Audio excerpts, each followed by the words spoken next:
ভারতে প্রথমবারের মতো বড় ধরনের এক চালানে জিহাদি ড্রাগ বা গরিবের কোকেন হিসেবে পরিচিত মাদক ক্যাপটাগন জব্দ করা হয়েছে। দেশটির কেন্দ্রীয় স্বরাষ্ট্রমন্ত্রী অমিত শাহ এ তথ্য নিশ্চিত করেছেন। রোববার দ্য টাইমস অব ইন্ডিয়ার এক প্রতিবেদন থেকে এ তথ্য জানা যায়। জিহাদি ড্রাগ কি? জিহাদি ড্রাগ বা ক্যাপটাগন মূলত একটি অত্যন্ত আসক্তি নির্ভর উত্তেজক মাদক, যা সিরিয়া ও মধ্যপ্রাচ্যের সংঘাতপূর্ণ এলাকাগুলোতে বারবার আলোচনায় এসেছে। সিরীয় গৃহযুদ্ধের সময় সশস্ত্র ইসলামিক স্টেটের সদস্যরা দীর্ঘ সময় জেগে থাকতে, ভয় কমাতে এবং সক্রিয় থাকতে এটি ব্যাপকভাবে ব্যবহার করত। এই কারণে মাদকটি বিশ্বজুড়ে জিহাদি ড্রাগ হিসেবে পরিচিতি পায়। এছাড়া উৎপাদন খরচ কম হওয়ায় একে গরিবের কোকেনও বলা হয়। প্রতিবেদনে অমিত শাহ জানান, মাদক নিয়ন্ত্রণ ব্যুরোর এনসিবি বিশেষ অভিযান অপারেশন রেস্ট পিল এর আওতায় গুজরাটের মুন্দ্রা বন্দর এবং দিল্লির নেপ সরাই এলাকা থেকে 182 কোটি রুপি মূল্যের এই মাদক জব্দ করা হয়েছে।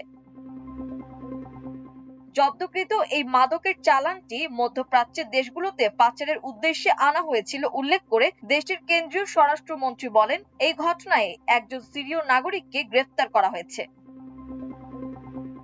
সামাজিক যোগাযোগ মাধ্যম এক্সে স্বরাষ্ট্রমন্ত্রী লিখেন, মোদী সরকার মাদকমুক্ত ভারত গড়তে বদ্ধপরিকর।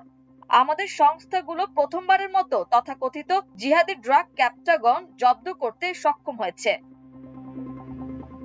প্রাথমিক তদন্তে অনুমান, এই বিপুল পরিমাণ মাদক সিরিয়া থেকে আনা হয়েছিল এবং ভারতের মাটি ব্যবহার করে তা সৌদি আরব সহ পশ্চিম এশিয়ার বিভিন্ন দেশে পাঠানোর পরিকল্পনা ছিল। কন্টেইনার এবং চায়ের প্যাকেটের ভিতরে এই মাদক লুকিয়ে পাচার করা হচ্ছিল। তদন্তকারী সংস্থা জানিয়েছে, গুজরাটের মুন্দ্রা বন্দর এবং দিল্লির নেপ সরাই এলাকায় যৌথ অভিযান চালিয়ে মোট 227.7 কেজি ওজনের এই মাদক উদ্ধার করা হয়। গোয়েন্দাদের ধারণা, এই চালানটি উপসাগরীয় দেশগুলোর উদ্দেশ্যে পাঠানো হচ্ছিল, যা বর্তমানে যুক্তরাষ্ট্র ইরান যুদ্ধের আবহে সেখানে লড়াইরত যোদ্ধাদের ব্যবহারের জন্য নেওয়া হতে পারত।